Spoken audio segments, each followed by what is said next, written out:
Hello everybody, welcome to Grade 12 Winter School. In this video I will discuss analytical geometry. In this question we are dealing with the second part of the analytical geometry. More specifically, circle with the midpoint the origin, circle in midpoint radius form, equation of a straight line, the distance formula. And remember, there is a playlist on analytical geometry here on the site, which is a great resource. And remember, practicing problems are essential for mastering these concepts. And if you can score full marks here, you end with 12.7% of the paper. Let's look at the question.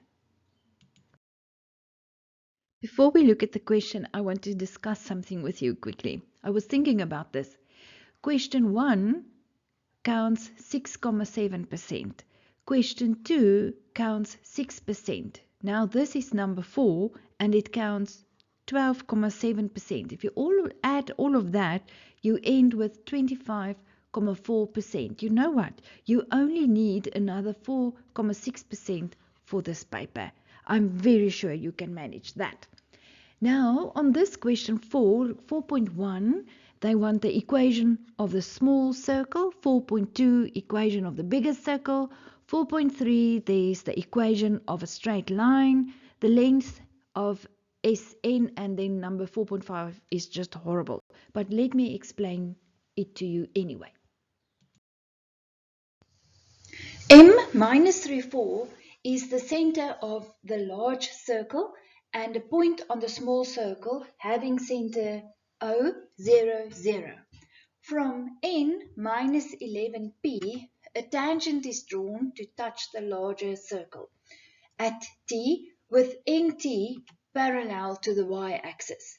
NM is a tangent to the smaller circle at M with MOS a diameter. 4.1. Determine the equation of the small circle. So what is important here is the equation for a circle with 0, 0, the origin is this one, x squared plus y squared is r squared. And then we have this point on the circle, which is m negative 3, 4, that consists of an x and a y. So in x and y's place, we substitute, we calculate, we get r squared is 25. And then be careful, don't take the square root here and make it root 25 is 5, because that's incorrect. If you look at the equation, there's a r squared. Therefore, your answer is x squared plus y squared is 25. Where's the marks? Substitution, answer. 4.2. Determine the equation of the circle centered at M in the form x minus a squared plus y minus b squared is equal to r squared. Now, the first thing that we can say is that Tm is perpendicular to Tn, and the reason is that's a tangent perpendicular to the radius. So that gives us T's coordinate. So T is the point minus 11, 4. And this is important because now we will be looking at r squared first. Now, if you look at this, I'm on the sketch.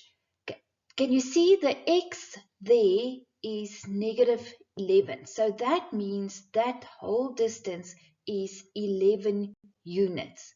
And then if you go to M, M's x-coordinate there is negative 3. And that implies that this distance there is 3 units long. So therefore, your radius there will be 11 minus 3, which is 8. Or if you want to write it out like this, it's the negative 3 minus 11, which is 8. Okay, but then just be careful. This is still r, and you want r squared, so you have to square this. 8 squared is 64. So that's going to be your r squared. And then remember, M was the midpoint minus 3, and 4. And then this is A's value and that is B's value. So when you substitute, just be careful. Since there's a minus in the formula, it's actually x minus 3. This is why this is x plus 3. And then on 4, it's just going to be y minus 4. Where's the marks? X plus 3, y minus 4, and the 64. 4.3. Determine the equation of nm in the form y is mx plus c. So nm is a straight line. Now we're going to start with finding the gradient, but we will find the gradient of OM first. And the reason why is because we know that they at the origin is the point, the coordinate 0, 0, and we have m's coordinate. So we find the gradient of OM using the gradient formula, and the gradient is minus 4 over 3. But then, since nm is a tangent to that radius, we have a formula, tangent perpendicular radius, and then we can say that nm's gradient is plus 3 over 4. And the reason tangent perpendicular radius. Why? What you do is you swap the sign and you swap the number.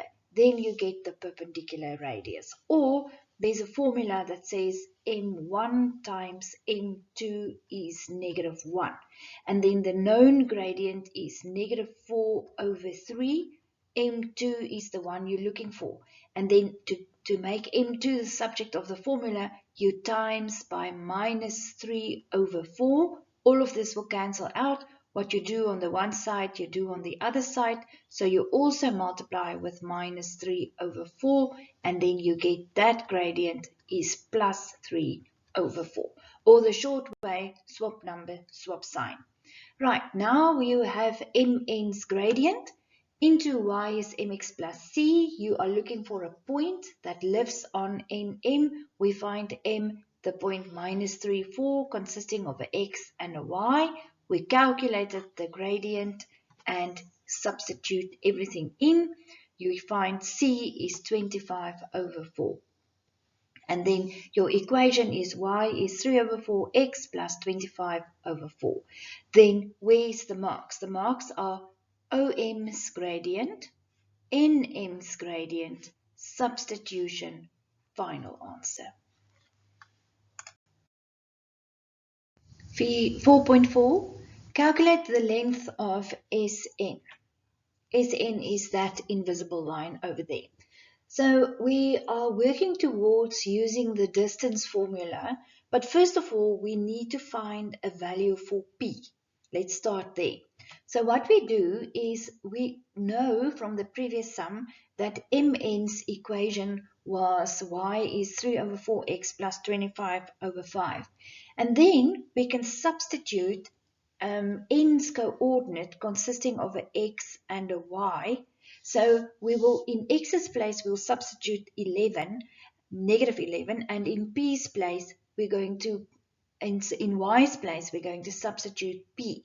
And then we can work out what p is. So I did that, and when you multiply all of that out, you find that p is negative 2. So in fact, n is the point negative 11, negative 2 to use in the distance formula. Now we are looking for S's coordinate. Now what happens there is if we look at the line MS, we can work out S's x coordinate, and there's a little formula. Okay, but just wait. O is the point 0, 0. So we say, oh, that was n's coordinate. Now we are looking at MS. There's a formula that says the x of the mid is the x of m plus the x of s divided by 2. So the x of the mid is then 0, and the x of m is negative 3. And then the x of s, that is the one we are looking for.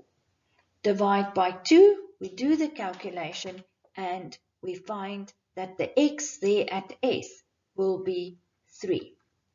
Then for the y, we can say the y of the mid is the y of m plus the y of s, divide by 2. And then the mid is 0, the y of m is 4 plus the y of s, divide by 2, solve y of s, and we get the y there is -4. Then we have the points. We have n's coordinate and we have s's coordinate. So therefore, into the distance formula, we substitute the values and we find the length of Sn is 10 root 2 or 14,14 units.